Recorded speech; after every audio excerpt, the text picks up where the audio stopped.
الحمدللہ الحمدللہ وحدہ والصلاة والسلام علی من لا نبی بعدہ فاعوذ باللہ من الشیطان الرجیم بسم اللہ الرحمن الرحیم ولا تقل لهما اف ولا تنہرهما صدق اللہ العظیم.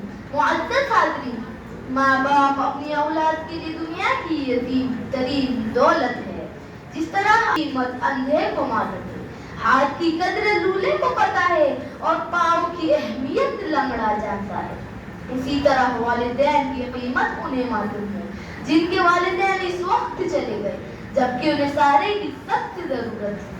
آئیے آج ہم سب نعمت اور دولت کے بارے میں کچھ معلومات حاصل کریں تاکہ ہم سبھی والدین کی قدر و قیمت سمجھ کر ان کی خدمت کر سکیں. ایک حدیث میں نبی کریم صلی اللہ علیہ وسلم نے فرمایا، وہ آدمی دلیل ہو پھر ذلیل ہو پھر دلیل ہو، یعنی ہلاک و برباد ہو.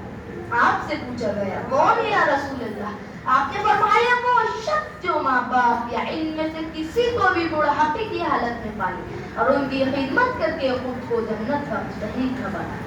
محترم بزرگوں، بخاری شریف میں ہے کہ ایک صحابی نے آپ سے پوچھا، کون یا رسول اللہ حسن سلوک کا سب سے زیادہ مستحق کون؟ آپ نے فرمایا، تمہاری ماں. اس نے پوچھا، پھر کون؟ آپ نے فرمایا، تمہاری ماں. اس نے پوچھا، پھر کون؟ آپ نے فرمایا، تمہاری ماں. اس نے پوچھا، پھر کون؟ آپ نے فرمایا، تمہارا باپ. تمہارا باپ. ایک حدیث میں فرمایا، باپ جنت کے دروازوں میں سے بہترین دروازہ ہے. چاہو تو باپ کی نافرمانی کر کے حد سے زیادہ کر دو، اس کا دل خوش کر کے اس کی حفاظت کر دو. آپ صلی اللہ علیہ وسلم نے فرمایا، جنت تمہاری ماؤں کے قدموں کے نیچے. دوستو، بڑے خوش قسمت ہے وہ لوگ جو اپنے والدین کی خدمت کر کے اپنی دنیا و آخرت کو سکون بنا رہے ہیں، اور بڑے بد نصیب ہے وہ لوگ جو ان کا نافرمانی کر کے اپنی دنیا و آخرت کو جہنم بنا رہے ہیں.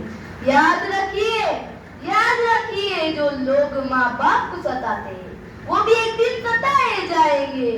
ماں باپ کو ستانا ایسا گناہ ہے جس کا عذاب دنیا میں بہت جلد مل جاتا ہے اور آخرت کا عذاب الگ ہے. اللہ تعالی ہم سب کی حفاظت فرمائے اور نیک عمل کی توفیق عطا فرمائے. آخر میں ایک شعر کے ساتھ اپنی تقریر کو ختم کرنا چاہتا ہوں. اے صفوان اپنے ماں باپ کی سائے کی ناقدری نہ کر. اے صفوان اپنے ماں باپ کی سائے کی ناقدری نہ کر. دھوپ کاٹے گی بہت جب اس سے دل کٹ جائے گا. وہ